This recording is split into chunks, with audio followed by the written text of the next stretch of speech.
Hello, fellow alchemists. Welcome back to our series on using Absinthe with Flutter. Now, I'm going to continue on our way. We already have our context set up. We already have our Phoenix context set up. But now we need to actually get our Absinthe installed, and we will go ahead and install it and configure our queries. And next time we will do the mutations. And so to add in Absinthe to our project, what we need to do is we add in a couple of dependencies. And the first thing that we need is, of course, Absinthe itself. And so there's a new version for Absinthe coming out called 1.5, but I'm going to use the old version for right now.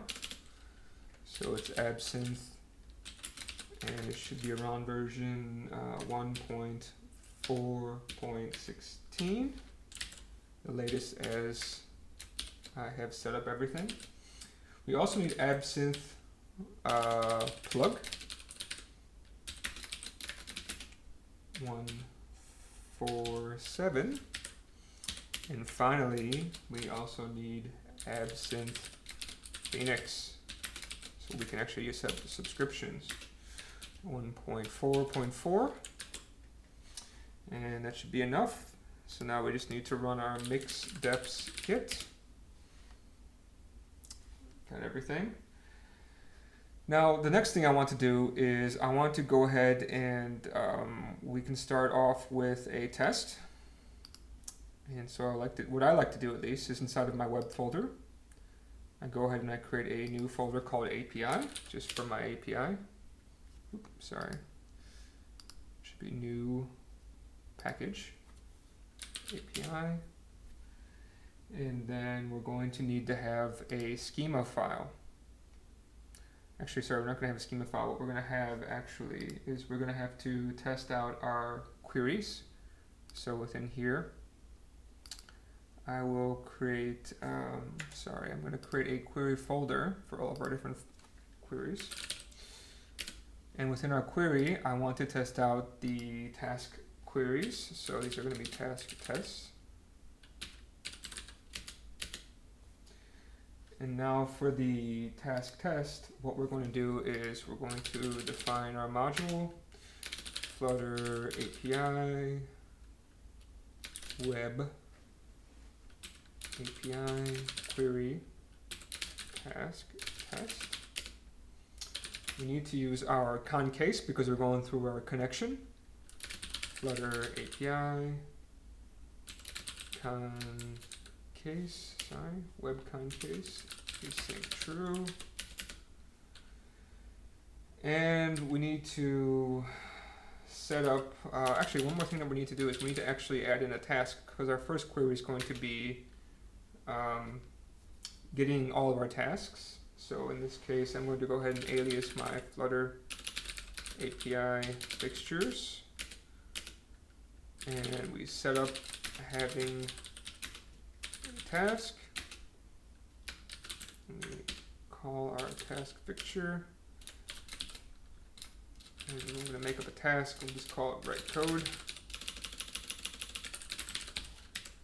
And it's not completed. And our first test will be, can we get all of our tasks? Pass in our con from our con case. Now from here, we can grab the response by posting. So with GraphQL, you actually have to do posts to get all of your queries. I'm going to post to /API, and we need to pass in a query. And what I'm going to do is I'm going to put my query into a module attribute, so I can do a multi-line very easily. So we have all tasks query. Now the way the query is going to go is that we have query on the outside for GraphQL syntax. And the name of my query that I want to perform is going to be called all tasks, because I want to get all of my tasks. And when I get all my tasks, I just want to get the name and if it's been completed or not.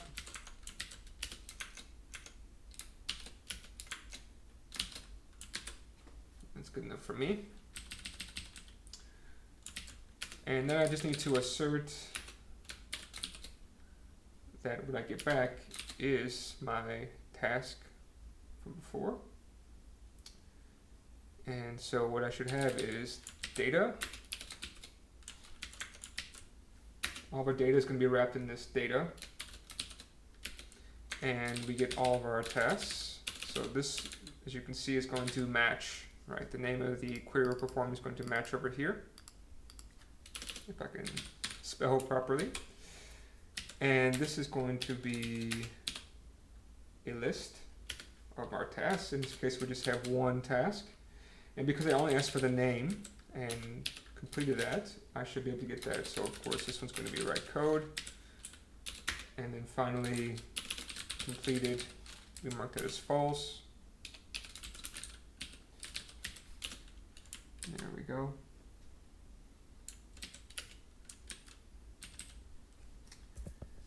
And how we actually get this data is that we just assert that we get a JSON response. And it should be 200 coming back. And I'm just going to quickly just format. So I'm going to add in the formatter. It's getting a little bit unruly. So make format and run the formatter. So now I'm just going to format my code real quick. There we go. So when I ask for all the queries, for all the tasks using this query, I should get all the tasks, which in this case, we just made one. This is going to be write code and completed. You see it matches up.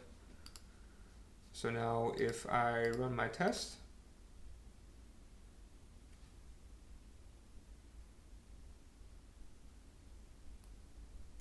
you'll see that there's no route here. Well, that's because I also didn't even create my schema and everything, right? But we always start with a test, or at least we try to. So to mirror out what we have over here, I'm going to create an API folder. Now within my API folder, I'm going to also create a schema. And so I need to define my schema. Now the schema is going to be basically just like a database schema. It's going to be the layout of your API. So Flutter API web API, in this case schema. And for the schema, when we create a schema, we have to, well not necessarily have to, but we will be including, sorry, not will be including, but we have to use Absinthe schema, which is going to give us some extra like notations and things like that.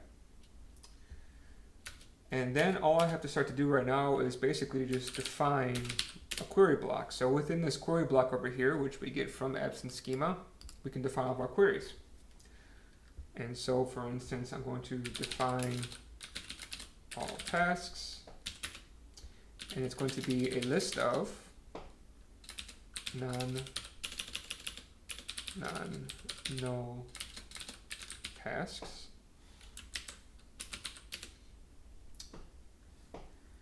Now, one more thing I want to talk about. So there's two things I want to talk about. Now, the way Absinthe works is that in the Elixir side, you define things in a snake case way because Elixir uses snake case. But for JavaScript and I believe also for GraphQL, they tend to define things in a camel case kind of way. So if we go back to our task, you'll see the task is written as all tasks.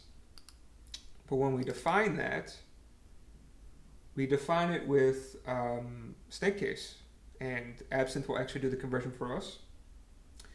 And now this second part, so this is actually the name of the query we want to do. And this is going to be what gets returned. So it's going to be a list of non-null tasks, which of course makes sense, right? You're not going to have a bunch of lists of nulls. Now, you may be asking, okay, well, what's with this task thing? How do we actually get that? Well, we actually have to create a task. We have to tell Absinthe this is what a task is. Because it's not necessarily going to be a ecto schema. It could just be something in memory or something that you make up just for your clients or whatever. So in this case, we're going to actually have to define a type. So what I'm going to do is within my API folder, I'm going to create another folder, or package in this case, called types. Now within types, I'm going to create my task type. So task ex. Now when you create a task, you also have to, when you create a type, a custom type, you also have to pull in something, and so we're going to do that. So first we're going to define the module like we always do in Elixir, Flutter API, web API, and match the folder structure types, and it's a task. And we need to use the Absinthe schema notation, which is going to give us some of that, like just like we had last time with the query. It's going to give us some niceties and some meta programming. So we're going to be defining our task. Now the way you define a task is that you have to say it's an object, and the name of it is going to be called task, and then we define the fields on that object. So it's going to be an ID, it's a non-null ID. There's a field called name, which is also non-null, and then we finally have a field called completed, which is again non-null, and this is a boolean, and I made a mistake. This is called a string. Now you don't need to define ID, string, and boolean, as they're actually part of the Absinthe. They're actually part of the GraphQL, I believe, kind of standard fields. And also, when you bring in this notation, these actually already get defined for you, so you don't need to do the object and define all these things for yourself. You just need to define your top level task. If you do some more complicated fields, then you will have to do what we're doing over here. But since we're not at this moment, at least, we don't need to. Now to make this thing work, we still actually have to import our type. And interestingly enough, there actually is a different, how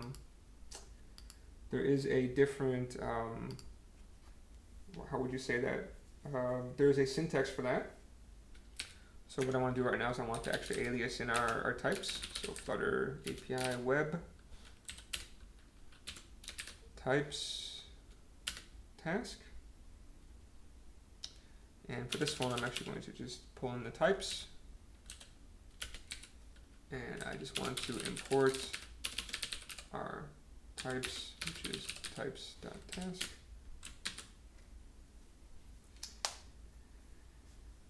And in here, what we need to do next is that we actually need to make a resolver, so that way we can actually resolve this query. And so the next thing we need to do is we need to actually create a folder for resolvers. So resolvers are, as you can see, you kind of separate. You define your schema in here. You can define your types outside and bring them in. And then you can also define your resolvers separately, which I like to do because it keeps my code kind of clean. So in this case, I want to have a to-dos resolver to kind of match my context.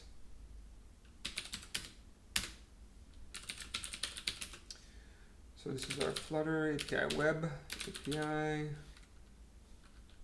resolvers to-dos. And so in here is basically kind of like a way to get into our context. And in here, I want to define a function called listTask.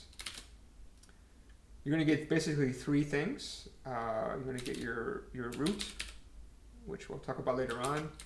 Any kind of arguments. In this case, we don't have any arguments, but at this moment at least. And you're also going to get your context. And so for these ones, I'm not going to talk about right now, but later on we will get into as we kind of go on. And so to list all the tasks, we just need to return a tuple with OK. And then we could just pull in our query. So I'm going to alias our Flutter API to-dos context. And then we can just call our to-dos list tasks. Now, the next thing we need to do is, so this is going to resolve just fine, actually. So we're going to resolve this just fine. So what we can do is we can just basically lead into our context from here. So you can see we have some nice loose decoupling. And now in here, we just need to say that we need to, when we resolve this query, we're going to be resolving this with our resolvers. Go ahead and alias this one too, resolvers.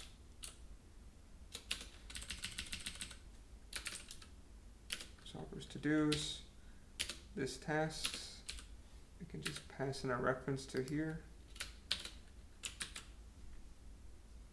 And then now we have one final thing to do, which is actually put our schema within our router. So that way we can actually have this /API. So what we do is we go to our router.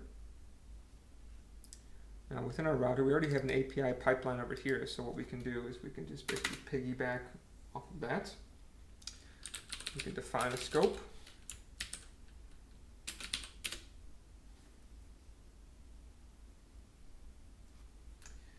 We're going to pipe through API.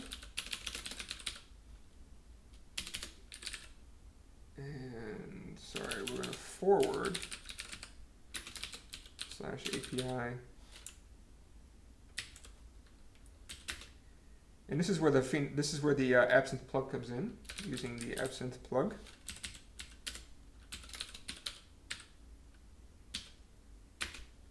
And our schema is going to be Flutter API web .api.schema. So now if we run our tests, there we go. We're able to get everything that we wanted. Now, the next thing that we want to do is we want to actually get an individual task. Now, it's not too difficult, right? So the next thing we do is we can create another query. We do this in the same way. Now, what I'm going to also do is that I'm going to make a get task query, multi-line query again, so you can take a look at the syntax. This is, like I said, this is also going to be a query, but this one's going to have a variable that we can plug in. And it has a little bit, GraphQL's got a little bit of an interesting way that you use queries with variables. So I'm going to use a variable. I'm going to set this variable name to be called ID. And the ID is going to be required. And also the type of the ID is actually going to be called ID. So that's what this is. This is saying this ID variable that's coming in is of type ID and it's required. So it's actually an argument. So we'll be using the argument. And I'm going to call this one called getTask. And I'm going to set the ID to be the variable of that ID. And I'm going to do the same thing. I'm just going to get the name, completed. And that should be enough. So over here, test that we can get a single task.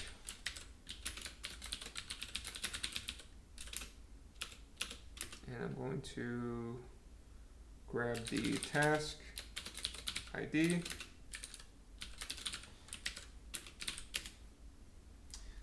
Now all that we need for this one is just going to be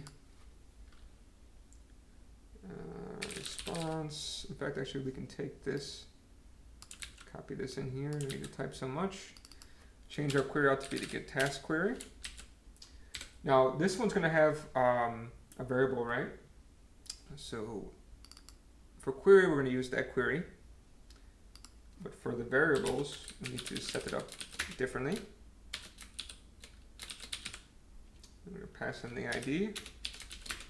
And then we're going to use the task ID. And then we can basically also copy this and just change it a little bit. So in this case, it's going to be called get task. As you see over here, get task. It's not going to be an array or a list of tasks. It's going to be a single task. And the same thing.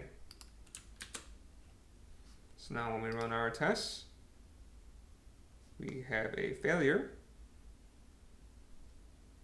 So the one thing I noticed is that with the new Elixir, it doesn't really parse out properly, so we're just running here.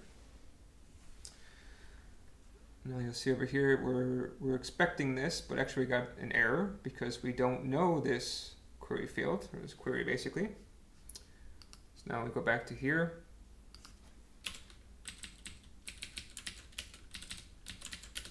We can create another query field, as this one calls it, get task. It will be a task, but doesn't necessarily mean it's going to be a non-null task, right? Because we may give an ID that maybe we don't know, so we can't say it's going to be non-null. And we resolve this, and I'm going to do something similar. So we're going to go back, I'm going to make our resolver. So this one will be def get task. Root we don't need. But actually we do have an argument coming in, if you guys remember. So we go back to our test, we have an argument over here. That's the ID, and it's going to be of type ID. So we need to actually define that. So we have an argument. It's going to be called ID, type of ID. And that way, that's how we can actually start to define arguments. And also, to get a task, we're going to have to require an ID over here. So this one has to be non-null.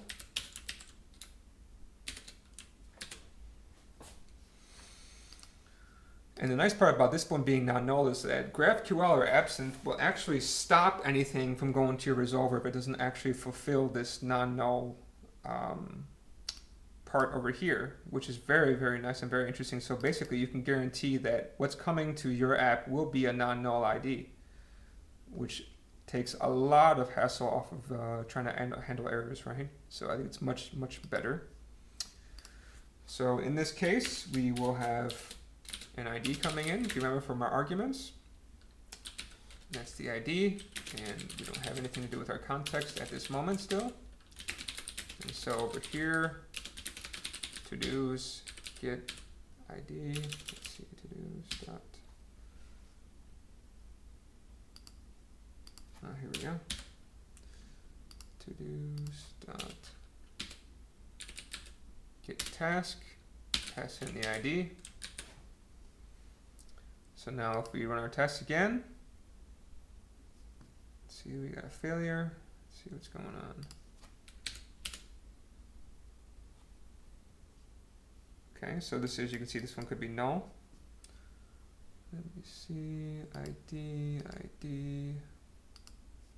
We didn't actually pass in our resolver, so that makes sense. So we just set up our resolver, get task. Now when we run this, everything should be good. And there we go. Now one last thing I'm going to do is another nice thing that Absinthe will also give us is that if you actually mark these with a description, I'll show you later, but this will actually give the description on these calls, so that way when people are checking your APIs, GraphQL already has a way to look at the schema, and you can get information like all the different queries that are actually available to you as an API consumer. And so we can give it a description for each of these fields, these query fields. So in this case, all tasks is going to get all tasks, and this one is just going to be get a single task by ID. And I'll show you guys later on how we can actually see this, but this is extremely helpful for people who want to know what these things actually do. So this is Alan from Plangora. Please subscribe if you haven't, and I'll catch you guys next time when we do our mutations, where we'll actually be creating and destroying tasks. Thanks, catch you guys next time. Bye. Hi, please feel free to ask us any questions about Elixir, Flutter, or anything else in programming. Here's our YouTube channel, Facebook, Instagram, and Twitter. We will answer your questions every Friday. Ya man tai ke dak man all. Yo wenti ji da wen wo.